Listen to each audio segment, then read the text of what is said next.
Hey friends, this is Waylon. I'm going live with my dearest friend in the entire world, Anjie Cho, who I believe I just met, although she seems familiar. And yeah, we're going to talk about Feng Shui from a kind of mindful Buddhist-y point of view, which I'm so excited about. I'm rarely excited about the interviews. I just pretend the whole time. This time I am actually super excited. If everyone could be like Anjie, that would be great, except for me. Oh. I'm a disaster. And we're going to talk about how to, for the disasters out there, how to apply Feng Shui from a mindful point of view. All right, Anjie, welcome. Hello. Hi, Waylon. So, Anjie, welcome. So you wrote a book. What's your book called? Mindful Home? Yeah, you have it. My book is called Mindful Homes.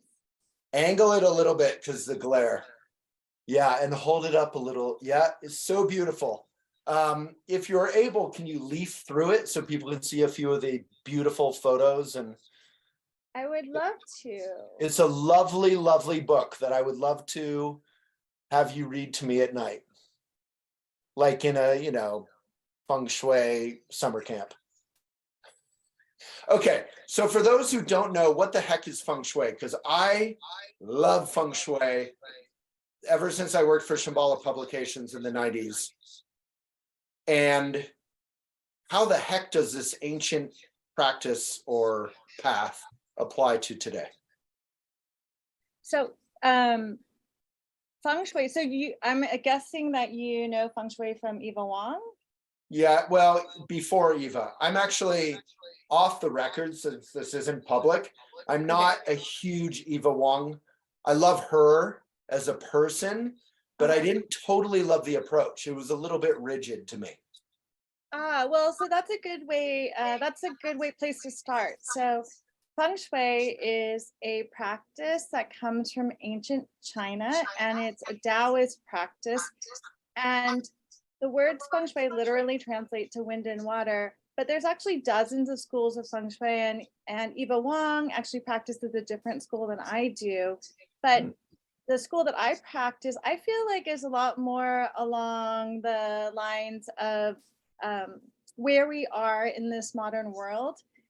And it's a combination of East and West, just like me. I'm an Asian American, and I actually, my Buddhist teachers are all Caucasian. My Feng Shui teachers are Caucasian, but I'm Asian, and it was really a way for me to begin to touch into my own culture. So it's a practice that is so rich, and it looks at our spaces and the chi, the life force energy in our spaces, and it can be very rigid if you allow it to be, just like anything can. It could be very dogmatic, but I like to take a more flexible approach because I feel that it needs to be something that comes, it has to come up to date like everything else.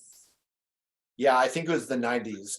I'm dating myself, but I fell in love with Feng Shui, and it was so helpful because I think I naturally loved design and home and space, but I also was confused by certain things, like why do I tend to accumulate clutter? And when I started learning some basic things, just so people have something to relate to, there's some sort of Feng Shui classic cliches, like where you set up your chair at the table so you can face the door or not be stuck right in the corner, or your back is to a window or not. So maybe can you, for 101 people who maybe know nothing about Feng Shui, can you give us a few specific examples of like, what is a Feng Shui tip? I know we can get more into other, more detail later, but right now, what's like a Feng Shui tip that everyone can kind of relate to? Well, okay, let's talk about clutter. And I think your audience is a pretty diverse audience that they understand something about mindfulness and meditation as well. So the misconception is that Feng Shui is about reducing your clutter or it's decluttering.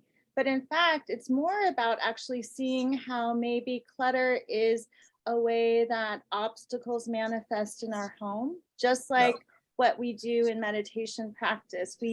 start to observe and notice the obstacles. And when we can start to pay attention to the details, we can see what obstacles are arising in our hearts, in our mental space, but also in our physical space. So something that someone could think about, that anyone here listening could think about for a Feng Shui tip is maybe you could take a look at a place in your home where you feel it's cluttered and start to notice what feelings that brings up for you. Does it bring up shame? Does it bring up, like, some people have like a Peloton or a treadmill that they bought that they never use. It provides a source of guilt. Like, what, like, is there something in your home that you consider as clutter that you it creates an obstacle for you? Or, you know, physically, are there places in your home where you've created physical obstacles? For instance, something that a lot of people do is they get like one of those things that go in back of the door, and they put all this stuff in back of the door so they can't open the door all the way. Right. And that's a way that we create obstacles in our life too, because if we can't open the door a full 90 degrees, we have to like squeeze through and like.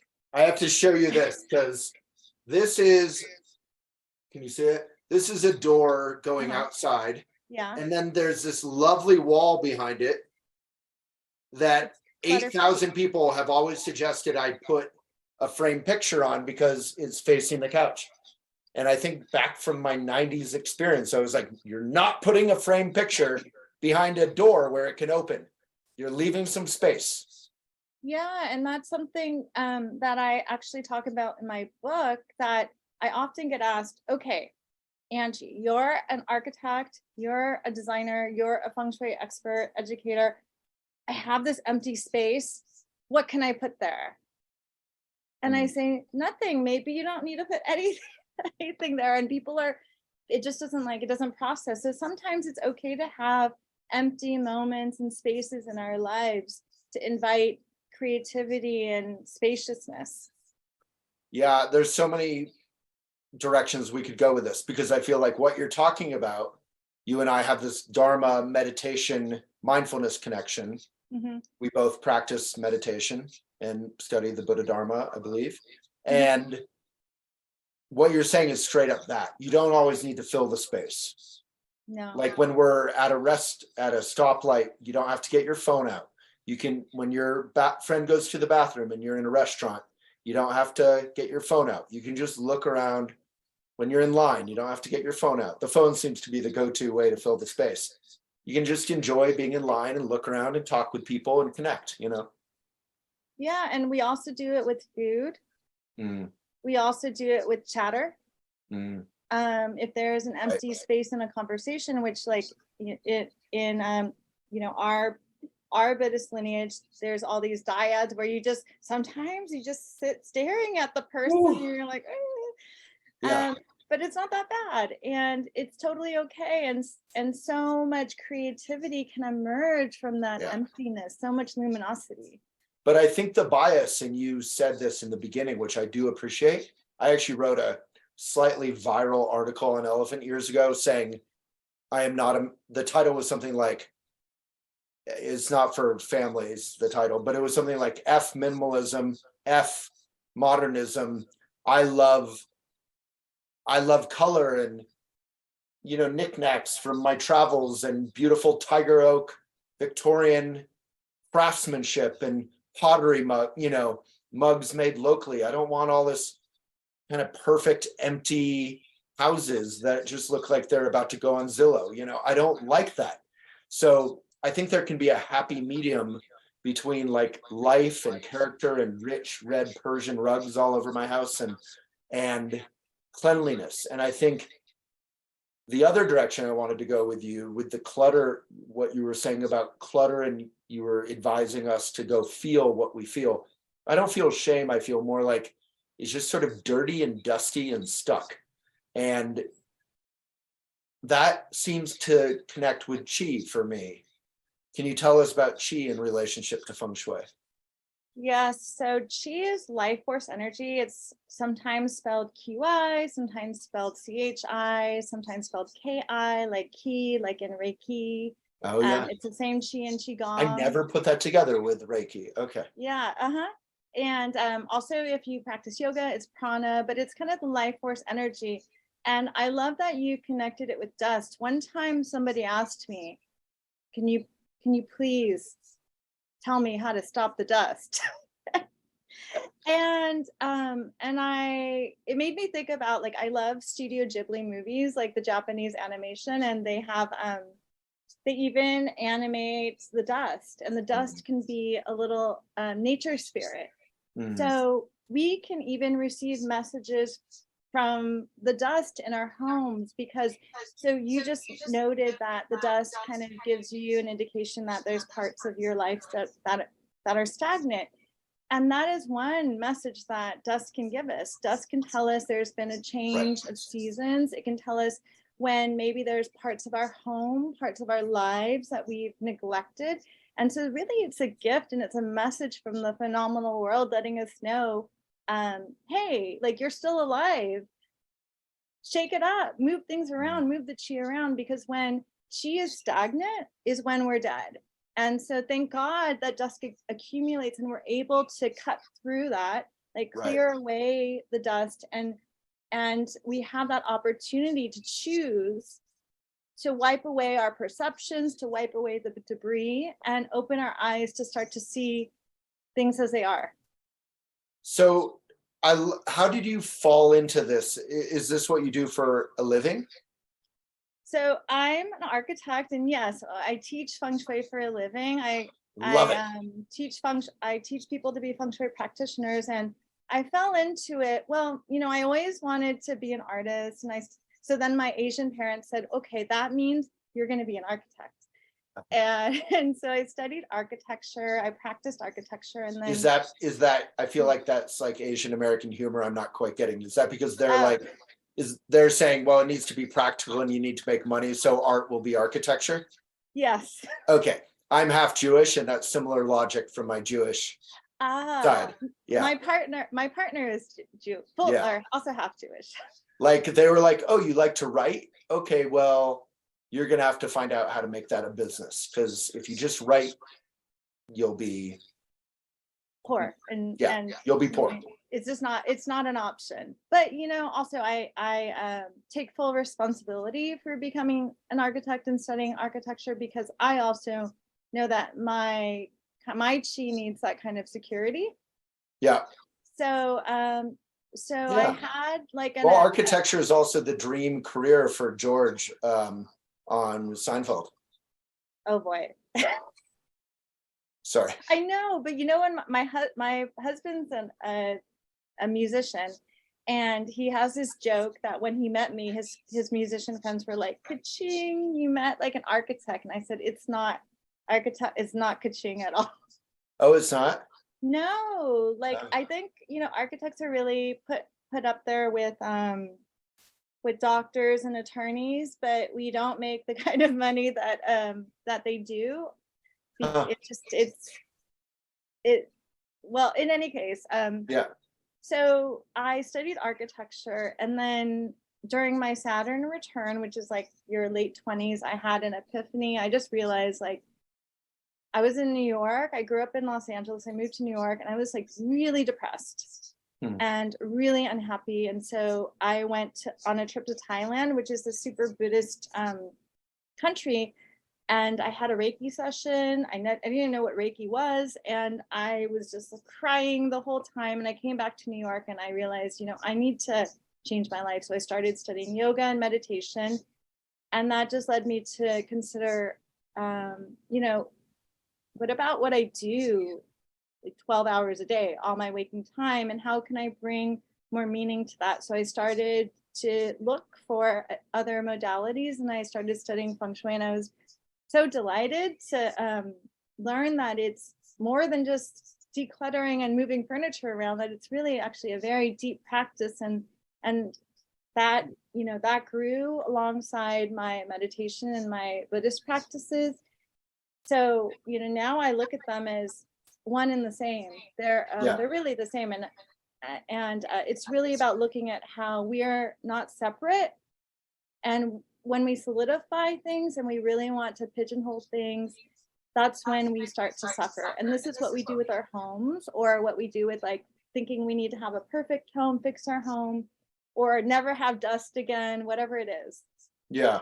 So I love Feng Shui, I think partially again, because I love design. I love homes. I love offices. I love, well, not offices, but I love making spaces, making a, from a Buddhist point of view, making a container for something wonderful and meaningful to happen. And I love working with those obstacles. Like you have a lot of traffic noise, or you have a lot of people walking in this door. How do you deal with that?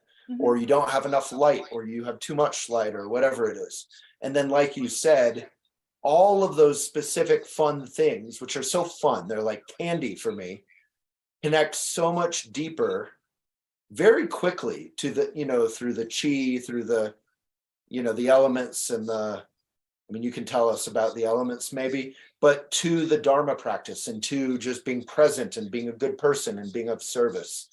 And so I love what you do. I feel like this is like my dream job that you're doing. I'm so excited. Well, I think there's also some interesting things that connect to what you do as a writer. So I've been fortunate to, the universe has asked me to write. I never wanted to be a writer. And now I wrote this book, and I actually finished the book at a Shambhala center in Daishin. Oh, cool. But I was on retreat there over the fall, but I feel that there is a connection with Feng Shui, a very strong connection with what you do in Feng Shui.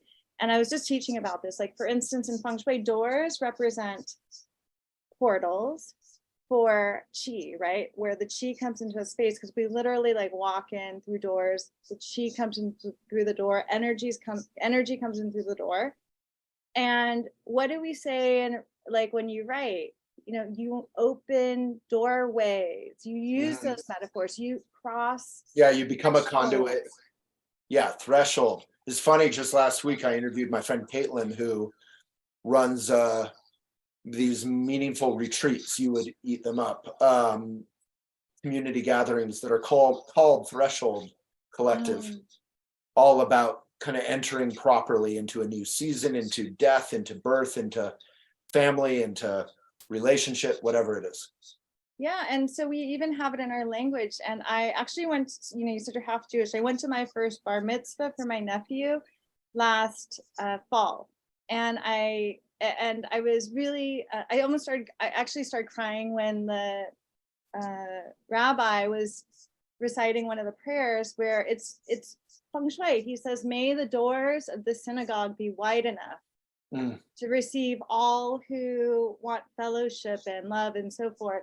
And may the doors be narrow enough to shut out suffering or prejudice, these types of things." And we have this in our language. Or for instance, in Feng Shui, the windows represent your eyes. And what do we say? We write that the eyes are the window to your soul. So we have this in many different areas of our lives, in our existence, in our writing, in our language. And then we literally cross thresholds every day, right? And maybe this is a whole side distraction question, and it kind of is, but I think it's important to ask. And I'm sure you thought deeply about it and worked with it. As an Asian American, I've written and studied a fair amount about cultural appreciation and what that means, honoring culture, learning, talk about thresholds, having respect, bowing, instead of being kind of appropriating, cultural appropriation. So how do you feel about we Westerners of whatever our background is, diving into and delighting in and making use of or being enlightened by or helped by Feng Shui? Well, first of all, I mentioned this. My teachers who taught me Feng Shui are Westerners, and my Dharma teachers, except for one of my main Dharma teacher, Marsha Bada, she's half Chinese, but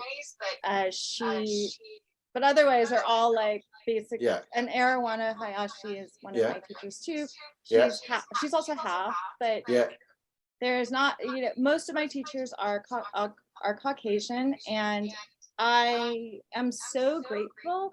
Well, first of all, and then their teachers were from Asia, and so it's kind of this interesting bridge where I'm like straddling both, like, and this is a new world where have one foot in the West. I'm an Asian American. I was born in Los Angeles.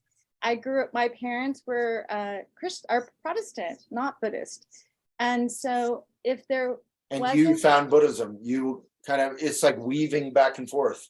Right. So it's like it's very important, I think, that these teachings were carried on respectfully by my Western teachers, or else I wouldn't be here. But at the same time, I think that I'm now like searching out like other like Asian practices. Like I study Japanese tea ceremony, Japanese flower arranging with Asian teachers. Even though I'm not Japanese, actually, I'm Korean. And so, but it's something that I feel really at home with, and it feels like I'm very embraced by it. Like my husband was telling me yesterday, like because all these people are sharing stuff about my book right now, and I'm so grateful because I've made so many connections over the years. And then I just feel like I must like write back. So I share their stories and I say something about each person. I thank each person.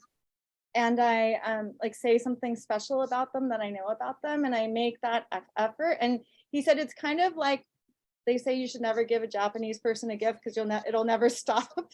It's just in my culture. So I'm grateful to my Western teachers and that it was brought to the West because I'm receiving it. However, I do think that we all have the responsibility to respect that and not to kind of chop things up and dissect everything into like a listicle of 9 ways to do this, and this is the best way to make money. Well, you know, maybe that's not really what Feng Shui is about. It's about looking at the qi in our spaces, and how can we instead of looking at this Western approach like see one, do one, teach one, how do we instead cultivate an appreciation of understanding the underlying techniques, not asking people like, what's the best way to fix this? Like, you know, so really having curiosity versus wanting to fix everything, like playing the scales, and then understanding it before you improvise and calling it your own. And also one last thing is always respecting the lineage in like the Buddhist practice that I do, as well as the flower arranging, as well as the tea ceremony, as well as the Feng Shui practice. We respect the lineage. I bring my teachers in and they're behind me, and I cultivate the students in front of me, and I don't erase who taught me what. I don't say I made it up. That's the main thing. I didn't make any of this up. It's not about my ego. I'm simply creating a space and a container to pass on these teachings in a responsible way that is up to date. I love that. Yeah, I really appreciate that final point, that you don't pretend you invented it, or, you know, and you connect it always with the lineage. Like, I think I did that organically, luckily, now that I hear you say this, because in my second book, which is mostly like Dharma for everyday life, so it actually is sort of almost listicling Dharma, because I want it to be accessible for people who may or may not go deeper. But I repeat like 8,000 times in the book, like I didn't make any of this advice up. And if there's anything like wrong or confusing, you know, that's something you say in the Dharma. You say, any of the faults are mine, all the blessings are, you know, from my teachers or Dharma. And it's not, you know, I don't know if you know, but I studied Kyudo growing up with Kanjuro Shibata sensei. Oh, with Marsha too? Yeah, and Marsha, yeah, for sure, of course. And Arowana, Kobin, one of her son, and Aila, and, you know, also, you know, flower arranging. And all that. So and all of those, I will say, I think that's why I light up with Feng Shui, are ways to practice, I think Trungpa Rinpoche called them meditations in action, or mindfulness in everyday life. Like, these are ways to connect those principles that are so profound. So I think the only point I would challenge you on, or be interested to hear more from you on, is I don't mind the listicalness, because like Buddha was like, 4 noble truths, 8 this, 17 that, 108 this. Numbers is how we work. But if the intention, as you said, the part I agree with, is just like, I want to fix my bed frame, or my headboard. Yeah, ideally you would go deeper, and you would connect with the lineage, and you would make that a way of life, not just a fix for your noisy bedroom or whatever it is. Yeah, and you're right to challenge me, because I have plenty of listicles as well. Okay. But I think it's another thing from the Western point of view, or sorry, the Eastern point of view versus the Western point of view, is the non-binary aspect of it, that it's a yes and. Yes. So there's a paradox. So love that. Both can be true. So I can talk to Marcia about flowers. I could talk to my Japanese teacher about flowers. I will talk to one tea teacher, another tea teacher. They will completely contradict themselves.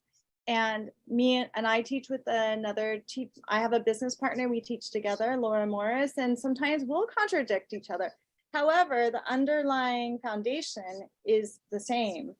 And both can be true at the same time. So it's that yin and yang, but not saying that it's black and white, right and wrong, us and them. Well, that's why I said, challenge, not disagree, because if all you do is the list, it's a little bit like pop culture, speedy. It's just enabling this sort of weird consumerist approach.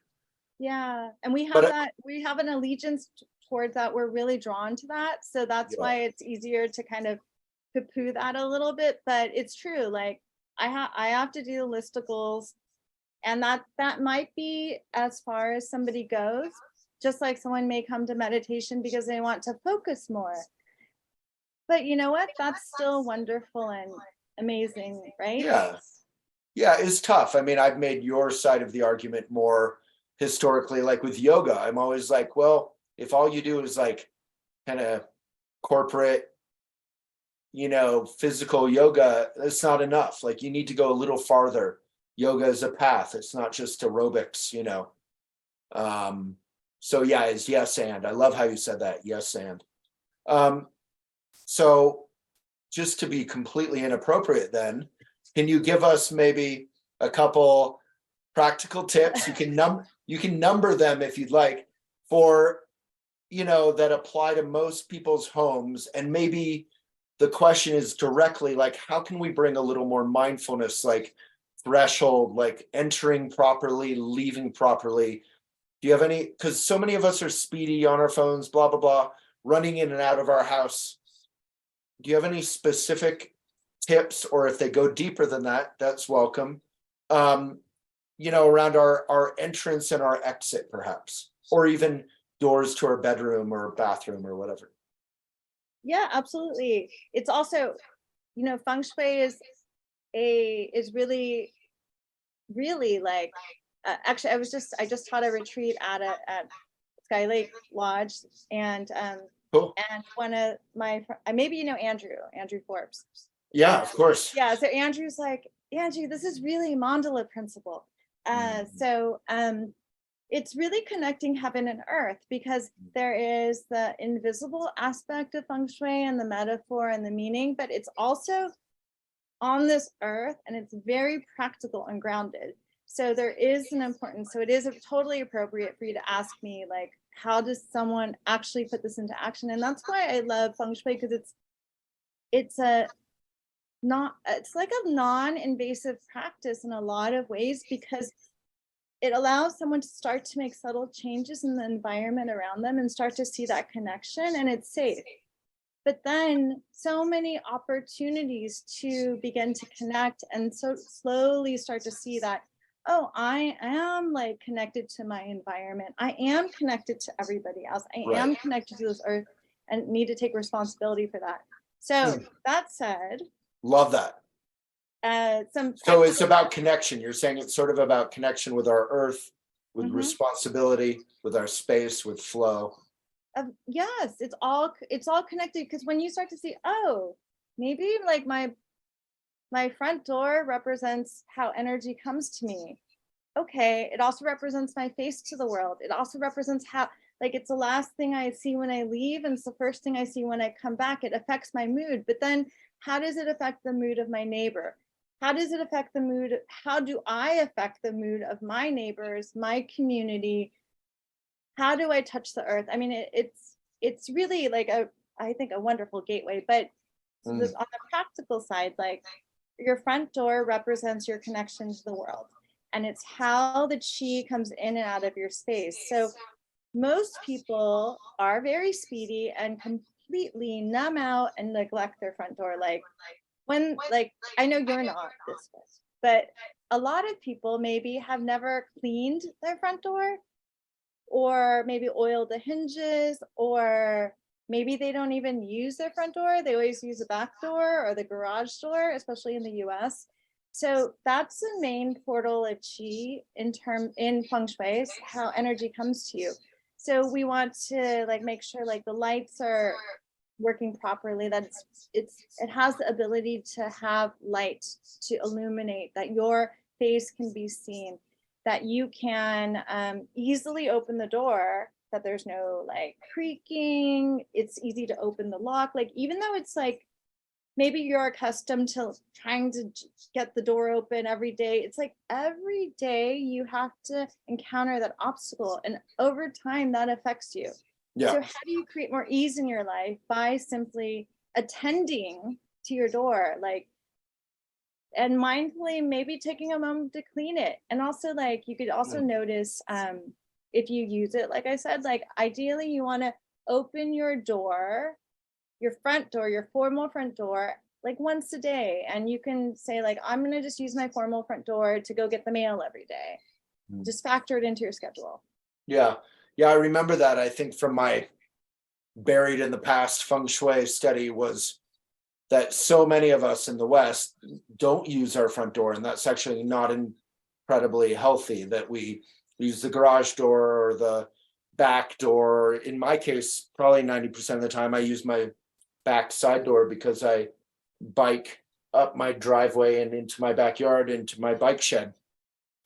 So I'm glad to be reminded of that. I always use my front door whenever I have the choice, like if I'm walking or dog walking, or, obviously when friends are coming over and stuff. But is that true? Like, we should focus on using the front door at least a little bit and kind of honoring it.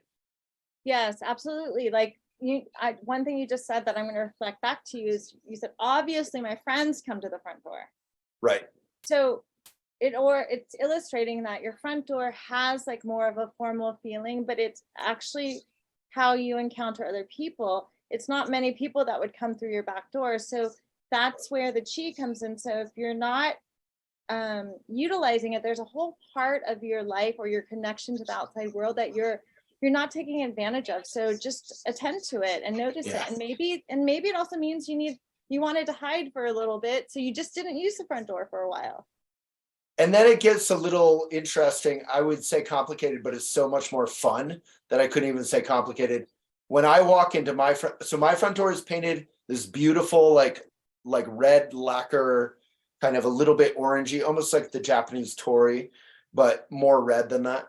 Like And it's vermilion. mostly glass, so there's lots of light. What's that? Vermilion. Like a Vermilion. Thank you. Vermilion. I love vermilion because of the Dharma practice I grew up with. It's the color of wakefulness. But it's mostly glass, which I love because then there's so much light and it's facing north, so away from the sun. So I'm grateful for that light. But when you walk in, there's a nice entrance and there's a bench for people to sit on, and that feels good. But there's also a bathroom right there, a bathroom door, and that directly facing it, and that's not good, right? Well, how far away is the bathroom door? I don't know. It's like past the entrance, so So 10 like feet 5 or feet, 10 no, feet. more like 10 feet.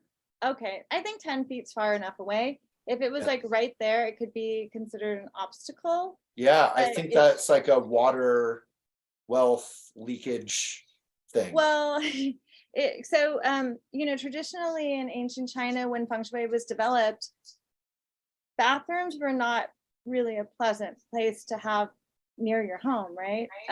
Oh, they were Right. like outhouses. Right. It was a place you wanted a bathroom really far away. It was Got where it. disease was cultivated. And so I feel like in the Western world, we have a different connection to bathrooms. It's still a water Mhm. heavy room. However, we also go there to rest and rejuvenate. But I mean, maybe you have a powder room there. That's for guests. It's not your primary bathroom. Yeah, it's more of the guest bathroom, which is appropriate because it's right there. It's Yeah. super small. And the door, very intentionally, the door is like pretty much always mostly closed. You know, it's Good. not Yeah, not, that's not necessarily better. closed all the way, but it's like closed visually. But if it's like about 10 feet away, we would say like the height of your height or further. It's far enough away because if it's right in front, like Oh yeah, door to door, it's like door is facing. It means that she just goes straight into the bathroom, or right. your chi goes into the bathroom when you come home. So what it could do is cause illness over time, and also maybe you always see the bathroom, so Right. that's on your mind, like in a Yeah. subliminal way. I love But hearing maybe this it's because okay. actually guests always say, "Where's your bathroom?" They don't know. So it's clearly not directly in their face when they walk in. I do Good. have a little like brass thing on it that says like some old fashioned like says restroom or something. I don't even know. But no one ever reads that. And then another interesting thing I remember from an entrance is if the stairs are directly heading toward the entrance. That's not great, right? Right. So it's similar. It depends on how far away it is because it all depends on the particular situation because we always want to look at the environment it's in. And that said, for people who may be freaking out right now, if they have a bathroom, it also I want to remind people that my teachers taught me something that might be bad feng shui could be very helpful for someone else too. So don't it doesn't help anyone to freak out and think you have something really bad. So Right. so And also investigate, there's fixes you can do. Like you said, the right? distance matters. So if there's this beautiful staircase 50 feet away, like in these old fashioned movies, or 100 feet away, there's no issue. Or if you have a table entrance between a little guest table, Something for the chi to move around. So how far is your staircase from your front door? my stairs are right by the front door, but they're on the side. So Oh, okay. I never Yeah. actually thought they were a problem. I was more just saying theoretically. Oh, right, right. So it's similarly like if you have stairs right in front of the front door and it's like, you know, and I'm in New York, so I would say 5 feet or 6 feet, but my business partner, she's in the country in Canada. So she's like, she'll say like 10 feet. So, Yeah. so it depends, right? This is where like both can be correct. But I love that that. means that the chi goes straight up. And so maybe you don't want that chi to go straight up. And so you would do corrections. Yeah. So corrections is really fundamental to feng shui. Maybe say something about what are some corrections? Plants. So there's different ways that one can we say like adjust the feng shui. And so like I can give another tip and tell people how to adjust it because people always want to know about this. Please.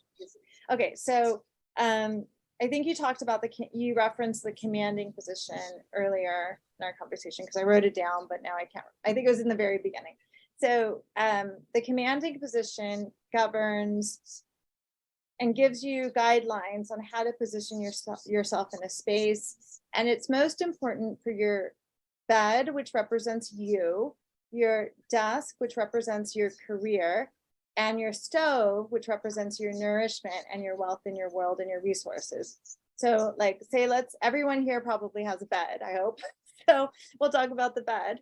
So ideally you want to set up your bed so you can see the door without directly being in line with the door. So you don't want your feet pointing out the door, and you want to have a solid wall behind you. So usually that means like diagonal from the door, because the idea is that you want to be able to see the chi coming into the room, going back to the door. So that's how the energy comes into the space. And when our backs, like if I'm talking to you like that, if my back is to you or my back is to the door, I'm not receiving the chi from you. I'm not receiving the chi from the space, but also it creates a level of anxiety. It increases your fight or flight. It activates your fight or flight response. Yeah. And so that's something that we talk about in Feng Shui, but metaphorically, it also means that you're turning away. You're not, you're closed. You're closing yourself off. You don't want to see what's coming towards you. You just want to be surprised, or you're looking away from the truth. So I love there's a few things I love that you just said. One is that basic principle. I feel like it's common to so much of Feng Shui, that you don't want to be directly facing the door, but you want to be able to see the door. And it feels so natural when you get that principle down, that you want to always sort of, and it goes with having a secure back. You want to feel very safe about the energy that's coming in and be able to almost see it before it sees you. Exactly. And then the back, to see it. And then the back, like in a restaurant or your bed or your desk or whatever, you want to feel like, I watch TV here. I'm on my couch in my sunroom, and I do have windows above me, but when I sit on the couch there, my whole back is covered by the wall. So no one's like looking at my back. So I feel pretty cozy. Yeah. And it's so important to have that stability behind you. It's like, it's a mountain behind you. Right. It's your support. And we are, as humans, we're so frontally focused. We want to see everything. We want to notice what's happening. And so if we purposely we're turning away from opportunities, from chi. And it's so simple. We just have to make a little bit of change our perspective, and we can see so much more. Just like we maybe don't look up, we don't look around us, but how can we set ourselves up to have a little bit more ease? And then when we can see in front of us, we could see the door, we could see the chi coming in, we can then allow ourselves to relax and tap into all of our other senses. So sorry, please go ahead. Oh, I just wanted to go back to your simple correction. So you can't, so some people, it's just not possible.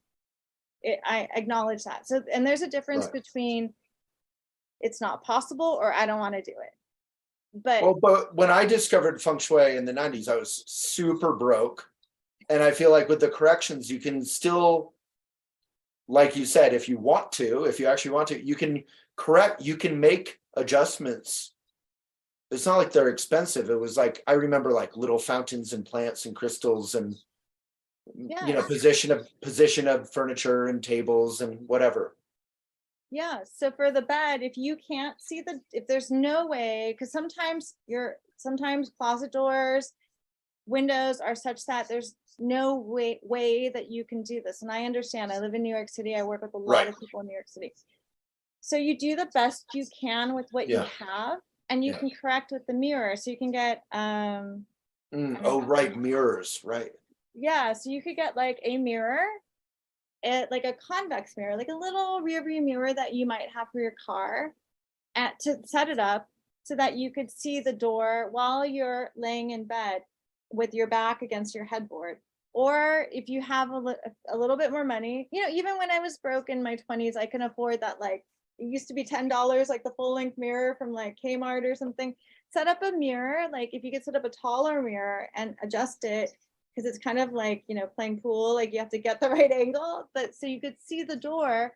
And then you put that mirror up with the intention that you've decided to make a turn in your life. You've decided to open your eyes, to see things as they are, to welcome the good and the bad, but to go through life with your eyes open rather than just turning away and being numb to it.